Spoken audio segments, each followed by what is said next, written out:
Well, a friend of mine, I've known for several years. She sent me information on the benzodiazepine lawsuit in Illinois. So I filled out the application and sent it to the people online that are doing the screening. They're lawyers doing a screening for a lawsuit. I gave them the information, which included my email address and phone number and birth date, which really made me uncomfortable. But I can't remember everything, and I'm gonna need help. Like I told him I need help with a lawyer to try and get all the medical, because it was 30 years of benzodiazepines, and the insurmountable amount. I mean, the huge now that I understand more as I'm watching the testimonies and looking back on my addictions and decisions and destructive behaviors, out of control, not being able, like now that I'm off the benzos and I'm looking at DSM and studying, mental disorder diagnosis and the difference in me from my old life before benzos and now in recovery. 10 years took as prescribed. There's just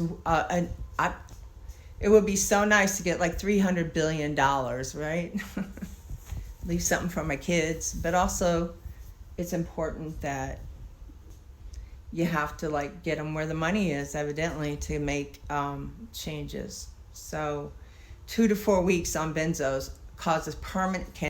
So I was rewatching the testimonies by professionals. That was 3 weeks ago. They keep adding testimonials by police, doctors, professionals, medical professionals, all these people that got on the benzos doing their own testimonies in Massachusetts for the medical black box, warning for informed consent.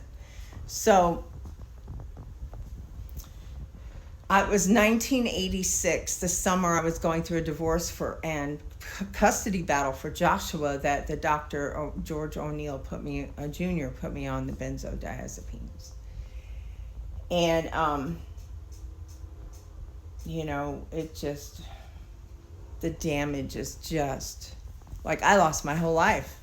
I lost my best friend because it also includes Ambien. Hypnotic sleeping pills are included in the documentation of all these testimonies. We had a policeman that was on Ambien. They had heroin addicts that said Xanax and Ambien made the opioid addiction look like a cakewalk. It takes 2 years to get off this stuff without having permanent damage to your brain, your neurological system. So the fact that I have RLS, it could be the benzo ethicus, I can't say it, where you can't stop moving. You always have to move to stop the pain. So many misdiagnoses. And it was right when I was going through the benzo withdrawal, my teeth started breaking. So there was over watching the testimonies, I have written down over the past 2 years, 120 different permanent damage or diagnoses that are directly related to the benzo damage. And there's a diagnosis called BIND, BIND, that is specifically a diagnosis for benzo withdrawal damage. And I need to get in this lawsuit. I don't want to have to remember everything because I just didn't lose physical. I lost mental, and I lost decades of my life being able to move forward because the PTSD that I had could not process in my brain, and I couldn't get through it to the other side. And I kept ending up in more abusive relationships and more trauma, and the benzodiazepine made me have more PTSD because I was stuck in my brain in the trauma. I couldn't process it. After I got off the benzos, I processed everything through my withdrawal within 8 months.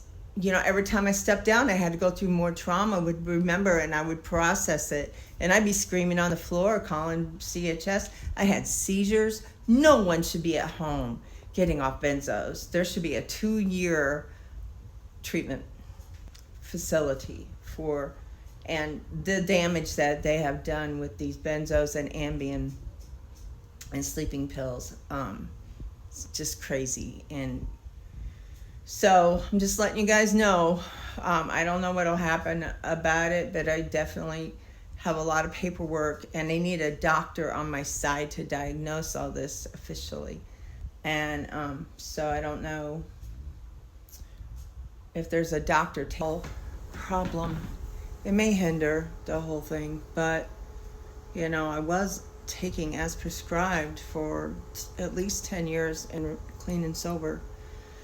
And now I have 17, almost 18 years clean and sober. And there's a huge difference between December 14th, 2015, when I had the pre-stroke, and the benzo step down for the next several months, and who I am today. It's a completely different person. And only my people who know me, they ask, do people know you that could see the difference in you when you were on the benzos and when you weren't? And I said, yes, I had friends and family.